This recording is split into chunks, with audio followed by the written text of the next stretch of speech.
మరో 2 నెలల్లో ఎన్నికలు జరగనుండటంతో ఏపీలో నకిలీ ఓట్లపై అధికార వైసీపీ, ప్రతిపక్ష టీడీపీలు పరస్పర విమర్శలు చేసుకుంటున్నాయి. ఇదే సమయంలో కేంద్ర ఎన్నికల సంఘం పరిశీలకులు ఏపీలో పర్యటిస్తుండటంతో ఫిర్యాదులు వెల్లువెత్తుతున్నాయి. ఈ నేపథ్యంలో చంద్రగిరి అసెంబ్లీ నియోజకవర్గంలో నకిలీ ఓట్లను పెద్ద సంఖ్యలో చేర్చారని ఆరోపిస్తూ టీడీపీ నేతలు నిరాహార దీక్షకు దిగారు. ఇదే సమయంలో వైసీపీ నాయకులు కూడా వచ్చి దళితులకు ఓటు కల్పించాలని ఆందోళన చేపట్టారు. నకిలీ ఓట్ల తొలగింపు వ్యవహారంపై అధికార వైఎస్ఆర్సీపీ, ప్రతిపక్ష టీడీపీ నేతలు ఒకేసారి నిరసనకు దిగడంతో ఉద్రిక్తత చోటు చేసుకుంది. చంద్రగిరిలో నమోదైన నకిలీ ఓట్లు తొలగించాలని తిరుపతి గ్రామీణం ఆర్డీఓ కార్యాలయం వద్ద టీడీపీ నేతలు ధర్నాకు దిగారు. వారికి పోటీగా వైఎస్ఆర్సీపీ నాయకులు దళితులతో కలిసి అక్కడకు చేరుకొని ఆందోళన చేపట్టారు. అయితే ఇరు పార్టీల నేతలు పోటాపోటీగా నినాదాలు చేయడంతో పరిస్థితి ఉద్రిక్తంగా మారింది. చంద్రగిరి నియోజకవర్గం ఓటర్ల జాబితా రూపకల్పనలో అధికారులు రాజ్యాంగ విరుద్ధంగా వ్యవహరిస్తున్నారంటూ టీడీపీ ఇన్ఛార్జి పలువర్తి నాని నాయకత్వంలో ఆ పార్టీ నాయకులు నిరాహార దీక్ష చేపట్టారు. ఈ క్రమంలో పలువురు అధికార పార్టీ నేతలు దళితులకు ఓటు హక్కు కల్పించాలంటూ అక్కడకు చేరుకొని ప్లకార్డులతో నిరసన వ్యక్తం చేశారు. ఒకేసారి 2 పార్టీలకు చెందిన నేతలు ధర్నాకు దిగడంతో ఉద్రిక్తత పరిస్థితులు నెలకొన్నాయి. దీంతో పెద్ద ఎత్తున పోలీసులు అక్కడికి చేరుకొని టీడీపీ, వైఎస్ఆర్సీపీ నేతలను అరెస్ట్ చేశారు. ఈ అరెస్టును నిరసిస్తూ పులివర్తి నాని ఒంటిపై పెట్రోల్ పోసుకొని ఆత్మహత్య యత్నానికి ప్రయత్నించారు. వెంటనే స్పందించిన పోలీసులు దీక్షను భగ్నం చేసి ఆయనను అరెస్ట్ చేశారు. ఆర్డీఓ స్పందించి బోగస్ ఓట్లను రద్దు చేసేంత వరకు దీక్ష విరమించబోయేది లేదని ఆయన తెగేసి చెప్పారు. అయితే ఓటర్ల జాబితాపై ఇంత నిర్లక్ష్యమేంటని ప్రశ్నించారు. గత 7 నెలలుగా పోరాడుతున్నా పట్టించుకోవడం లేదని ఆరోపించారు. మరి అధికార పార్టీ ఎమ్మెల్యే చెవిరెడ్డి భాస్కర్ రెడ్డి సూచనలతోనే భారీగా బోగసోట్లు నమోదవుతున్నాయని, ఆధారాలు సమర్పించి చర్యలు తీసుకుంటని కోరుతున్నానని స్పందించడం లేదని ధ్వజమెత్తారు. ఓటమి భయంతోనే చెవిరెడ్డి దొంగ ఓట్లు సృష్టిస్తున్నారని, ప్రజలు ఇదంతా గమనిస్తున్నారని మండిపడ్డారు. ఓట్లతోనే ప్రజలు వైసీపీకి బుద్ధి చెబుతారని ఆగ్రహం వ్యక్తం చేశారు.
నేను ఒక్క నిమిషం సార్ 280 రిప్రజెంటేషన్లు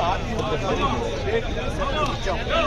ఏది జరగల 4 రోజుల ముందు కలెక్టర్ గారిని కలిసాం, ఆర్టీఓ గారికి రిప్రజెంటేషన్ ఇచ్చాం. రేపు 22వ తేదీ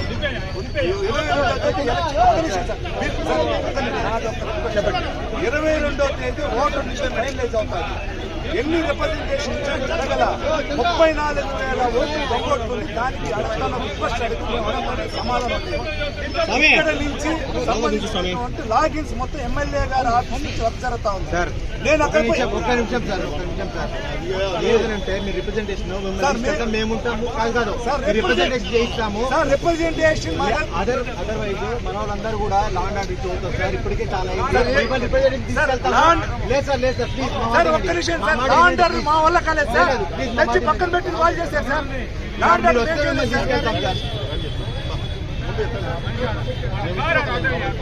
ఎందుకు